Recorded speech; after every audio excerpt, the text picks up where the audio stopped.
ರಾಜ್ಯದಲ್ಲಿ ಡಿಕೆಶಿಗೆ big relief ಸಿಕ್ಕಿದ್ದು ಆಗಿದೆ. ಆದರೆ ಬಿಜೆಪಿ ನಾಯಕರ ಅದೊಂದು ಸಂದೇಶ ಮತ್ತೊಂದು ಸಂಕಷ್ಟವನ್ನ ತಂದೊಡ್ಡಿದೆ. ಡಿಸಿಎಂ ಮತ್ತೆ ಕಾನೂನು ಸಂಕೋಲೆಯಲ್ಲಿ ಸಿಲುಕಾಗ್ತಾರಾ ಅನ್ನೋ ಅನುಮಾನ ಸೃಷ್ಟಿಯಾಗಿದೆ. ಈ ಕುರಿತ ಒಂದು ರಿಪೋರ್ಟ್ ಇಲ್ಲಿದೆ ನೋಡಿ.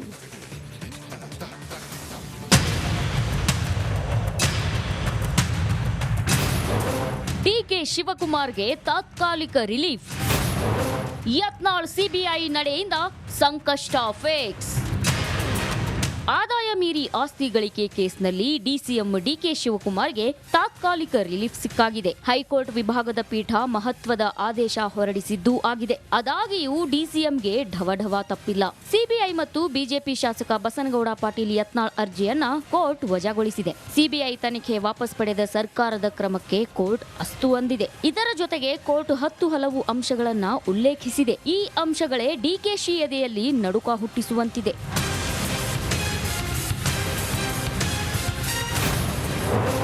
ಸುಪ್ರೀಂನಲ್ಲಿ ಅರ್ಜಿದಾರರು ತೀರ್ಪು ಪ್ರಶ್ನಿಸಬಹುದು. ಡಿಕೆಶಿ ಪ್ರಕರಣ ಹೈಕೋರ್ಟ್ ವ್ಯಾಪ್ತಿಗೆ ಬರುವುದಿಲ್ಲ. ಸುಪ್ರೀಂ ಕೋರ್ಟ್ಗೆ ಹೋಗಿ ಇತ್ಯರ್ಥಪಡಿಸಿಕೊಳ್ಳಿ. ಸುಪ್ರೀಂ ವ್ಯಾಪ್ತಿಯಲ್ಲೇ ಇದನ್ನ ತೀರ್ಮಾನಿಸಬೇಕು. ಸರ್ಕಾರದ ಆದೇಶ ಸರಿಯೋ ತಪ್ಪೋ ಹೇಳಲಾಗಲ್ಲ. ಇದನ್ನು ಹೇಳುವುದು ಹೈಕೋರ್ಟ್ ವ್ಯಾಪ್ತಿಯಲ್ಲಿರಲ್ಲ. ಹೈಕೋರ್ಟ್ ತೀರ್ಪು ಆದೇಶ ನೀಡುತ್ತಿದ್ದಂತೆ ಡಿಸಿಎಂ ಡಿಕೆ ಶಿವಕುಮಾರ್ಗೆ ಬಿಗ್ ರಿಲೀಫ್ ಸಿಕ್ಕಂತಾಯ್ತು. ಆದ್ರೆ ಇದರ ಬೆನ್ನಲ್ಲೇ ಶಾಸಕ ಬಸನಗೌಡ ಪಾಟೀಲ್ ಯತ್ನಾಳ್ ಆಘಾತಕಾರಿ ಟ್ವೀಟ್ ಮಾಡಿದ್ರು. ತಮ್ಮ ಕಾನೂನು ಸಮರ ನಿಲ್ಲಿಸೋದಿಲ್ಲ, ಸುಪ್ರೀಂ ಕೋರ್ಟ್ನಲ್ಲಿ ಇದನ್ನ ಪ್ರಶ್ನೆ ಮಾಡೋದಾಗಿ ಉಲ್ಲೇಖಿಸಿದ್ರು. ಇದು ಡಿಕೆಶಿಗೆ ಹೊಸ ಟೆನ್ಷನ್ ಶುರು ಮಾಡಿದೆ. Bureau report, republic Kannada.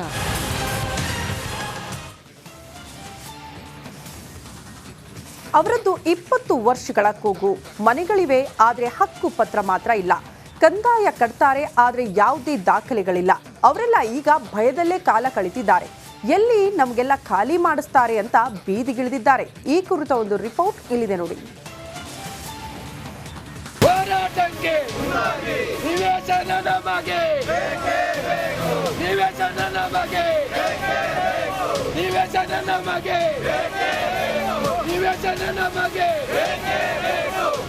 ಎಲ್ಲರದು ಒಂದೇ ಗ್ರಾಮ, ಎಲ್ಲರದು ಒಂದೇ ಬೇಡಿಕೆ, ಒಂದೇ ಘೋಷಣೆ.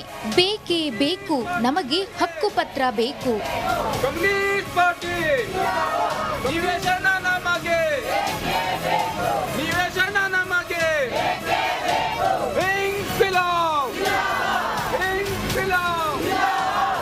ಕಾಫಿನಾಡಿನ ಈ ಜನರು ಕೂಲಿಯನ್ನೇ ನಂಬಿದವರು. ಇವರೆಲ್ಲ ಕಳಸ ತಾಲೂಕಿನ ತೋಟದೂರಿನ ಕಗ್ಗನಹಳ್ಳಿ ಸುತ್ತಮುತ್ತಲಿನ ಜನರು. ಇವು ಕೂಗು ಒಂದೇ, ನಮಗೆ ಹಕ್ಕು ಪತ್ರ ನೀಡಿ ಅನ್ನೋದು. 77 ಮನೆಗಳಿಗೆ ಹಕ್ಕು ಪತ್ರ ನೀಡಿಲ್ಲ.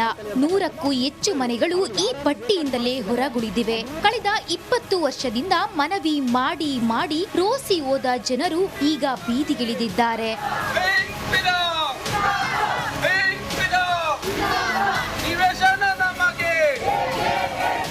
ನೂರಾರು ವರ್ಷ ಕಾಫಿ ತೋಟದಲ್ಲೇ ನಿಮ್ಮ ಜೀವನ ಕಳೆದಿರ್ತಕ್ಕಂಥ ನಿಮ್ಮ ತಂದೆ ತಾಯಿ ಹಿರಿಯರ ಅಜ್ಜ ಅಜ್ಜಿ ಎಲ್ಲ ಇವತ್ತಿನವರೆಗೂ ಕೂಡ ನಿಮ್ಮದೇ ಆದಂತ ಒಂದು ಸೂರನ್ನ ಮಾಡ್ಕೊಳಕ್ ಆಗಿದ್ಯಾ? ಅಪ್ಪ ನೆಟ್ಟರ ಆಳದ ಮರಕ್ಕೆ ನೇಣು ಹಾಕೊಳ್ಳುವಂತಲ್ಲ, ಅದೇ ಪರಿಸ್ಥಿತಿ ನಿಮ್ಗೆ ಆಗ್ಬಿಟ್ಟಿದೆ. ಆದ್ರೆ ನಿಮ್ದು ಅಂತ ಒಂದು ಬದುಕಾಗ್ಬೇಕಲ್ಲ. ನಿಮ್ಮ ಮಕ್ಕಳಿಗೂ ಕೂಡ ಒಳ್ಳೆಯ ಶಿಕ್ಷಣ ಕೊಡ್ಬೇಕು. ಎಲ್ಲರ ಒಂದು ಏನು ಹೈಜಾನಿಕ್ ಆಗಿ ಜೀವನ ಮಾಡಿದರೆ ನೀವು ನಿಮ್ದೇ ಆದಂತ ಒಂದು ಸೂರನ್ನ ಕಟ್ಟಿಕೊಂಡು ಬದುಕ್ತಕ್ಕಂತ ಒಂದು ವ್ಯವಸ್ಥೆ ಆಗ್ಬೇಕು. ಇವರೆಲ್ಲ ಕಳೆದ 20 ವರ್ಷಗಳಿಂದ ಹೋರಾಟ ನಡೆಸ್ತಾ ಇದ್ದಾರೆ. ತಲೆಮಾರಿನಿಂದ ಕೂಲಿ ಅರಸಿ ಎಲ್ಲಿಂದಲೋ ಬಂದು ಇಲ್ಲಿ ನೆಲೆಸಿದ್ದಾರೆ. ಈಗ ಈ ಗ್ರಾಮಸ್ಥರ ತಲೆ ಮೇಲೆ ಅರಣ್ಯ ಇಲಾಖೆಯ ತೂಗು ಕತ್ತಿ ಇದೆ. ಇದಲ್ಲದೆ ಕಸ್ತೂರಿ ರಂಗನ್ ವರದಿಯ ಭೀತಿಯೂ ಇದೆ. ಕಂದಾಯ ಕಟ್ತಿದ್ದೀವಿ, ಆದ್ರೆ ಹಕ್ಕು ಪತ್ರವೇ ಇಲ್ಲ. ನಮ್ಮನ್ನೆಲ್ಲ ಏಕಾಏಕಿ ಖಾಲಿ ಮಾಡಿಸಿದ್ರೆ ಏನ್ ಮಾಡೋದು ಅನ್ನೋದು ಜನರ ಪ್ರಶ್ನೆ.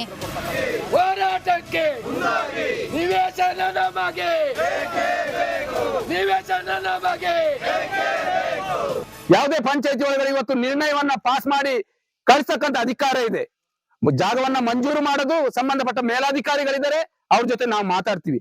ಯಾಕೆಂದ್ರೆ ಇದೇ ಭಾಗದಲ್ಲಿ ಇವತ್ತು ದೊಡ್ಡ ದೊಡ್ಡ ಭೂ ಮಾಲೀಕರಿಗೆ ಇವತ್ತು ಎಕರೆಗಟ್ಟಲೆ ಭೂಮಿಯನ್ನ ಮಂಜೂರು ಮಾಡಿರ್ತಕ್ಕಂಥ ಡಾಕ್ಯುಮೆಂಟ್ಸ್ ಅನ್ನ ನಾವು ಈಗಾಗಲೇ ಸಂಬಂಧಪಟ್ಟ ಅಧಿಕಾರಿಗಳಿಗೆ ಸಲ್ಲಿಸಿದ್ವಿ. ಇನ್ನಾದರೂ ಈ ಗ್ರಾಮಸ್ಥರ ಆತಂಕವನ್ನು ಸರ್ಕಾರ ದೂರ ಮಾಡಬೇಕು. ಹಕ್ಕುಪತ್ರ ನೀಡಿ ಇವರ ಸೂರಿಗೊಂದು ಆಧಾರ ಕಲ್ಪಿಸಬೇಕು. ನಿವೇಶನ ನಮಗೆ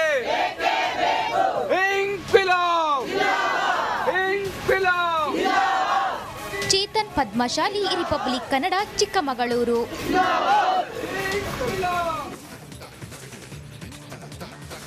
ಅದು ರಾಜಮನೆತನದ ಯುದ್ಧ ಭೂಮಿ. ಅಲ್ಲಿ ಪ್ರತಿ ವರ್ಷ ಪೈಲ್ವಾನರು ಕುಸ್ತಿ ಅಖಾಡಕ್ಕಿಳಿತಾರೆ. ಪರಸ್ಪರ ಕಾದಾಡಿ ಖದರ್ ತೋರಿಸ್ತಾರೆ. ಈ ಜಬರ್ದಸ್ತ್ ಕಾಳಗ ನೆರೆದಿದ್ದವರ ಮೈ ನವಿರೇಳಿಸುತ್ತೆ. ಈ ಕುರಿತ ಸ್ಪೆಷಲ್ ರಿಪೋರ್ಟ್ ಇಲ್ಲಿದೆ.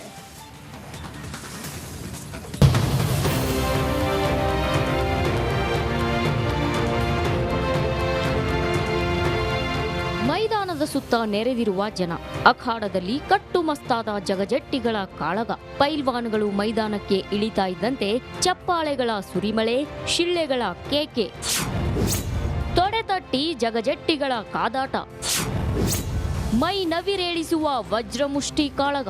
ಯಾದಗಿರಿಯ ಸುರಪುರದಲ್ಲಿ ಪ್ರತಿ ವರ್ಷ ಶ್ರಾವಣ ಮಾಸದಲ್ಲಿ ಸುಪ್ರಸಿದ್ಧ ವೇಣುಗೋಪಾಲ ಸ್ವಾಮಿ ಹಾಲೋಕಳಿ ಜಾತ್ರೆ ನಡೆಯುತ್ತೆ. ಜಾತ್ರೆ ನಡೆದ ಮಾರನೇ ದಿನವೇ ಜಗಜಟ್ಟಿಗಳ ಕಾಳಗ ಶುರುವಾಗುತ್ತೆ. ಪ್ರತಿ ವರ್ಷದಂತೆ ಈ ವರ್ಷವೂ ಸುರಪುರದ ದರ್ಬಾರ್ ರಾಜವಂಶಸ್ಥರು ಜಾತ್ರೆ ಹಮ್ಮಿಕೊಂಡಿದ್ರು. ನಾನಾ ಜಿಲ್ಲೆಗಳಿಂದ 200ಕ್ಕೂ ಹೆಚ್ಚು ಜಗಜಟ್ಟಿ ಮಲ್ಲರು ಕುಸ್ತಿಯಲ್ಲಿ ಕಾದಾಡಿ ಖದರ್ ತೋರಿಸಿದ್ರು. ನಮ್ಮ ಅಪ್ಪವರು ಕಲಿಸಿದ ವಿದ್ಯೆ ಇದು. ಹಾಗಾಗಿ ಬಂದು ಗ್ರೌಂಡಲ್ಲಿ ಚೆನ್ನಾಗಿ ಪ್ರದರ್ಶನ ಮಾಡಿ. ಏನು ಅನಿಸ್ತು ಇವತ್ತು ಬಂದಲ್ಲಿ ಗೆದ್ದರೆ? ಒಳ್ಳೆದನ್ನಿಸ್ತು. ವರ್ಷ ಬರ್ತೀವಿ. ನಮ್ಮೂರು ಜಾತ್ರೆ ಇದು ಸುರಪುರ. ವರ್ಷ ಬರ್ತೀವಿ. ಎಲ್ಲೆಲ್ಲಿ ಬರ್ತಾರೆ. ಮಹಾರಾಷ್ಟ್ರ, ಪುನಾ, ಗುಲ್ಬರ್ಗ, ಎಲ್ಲರೂ ದಾವಣಗೆರೆ ಅವೆಲ್ಲ ಬರ್ತಾರೆ. 3 ದಿನಗಳವರೆಗೆ ನಡೆಯುವ ವೇಣುಗೋಪಾಲ ಸ್ವಾಮಿಯ ಜಾತ್ರೆ ಕುಸ್ತಿ ಪಂದ್ಯಗಳೊಂದಿಗೆ ಕೊನೆಯ ಹಂತ ತಲುಪಿದೆ. ಅನಾದಿ ಕಾಲದಿಂದಲೂ ಕುಸ್ತಿ ಪಂದ್ಯವನ್ನ ಸ್ವತಃ ಸುರಪುರ ಸಂಸ್ಥಾನದ ಅರಸು ಮನೆತನದ ಯುವರಾಜ ನಡೆಸಿಕೊಡುವುದು ಐತಿಹ್ಯ. ಕುಸ್ತಿ ಕಣದಲ್ಲಿ ಮದಗಜಗಳ ಕಾಳಗ ನೋಡುವುದೇ ಮಜಾ.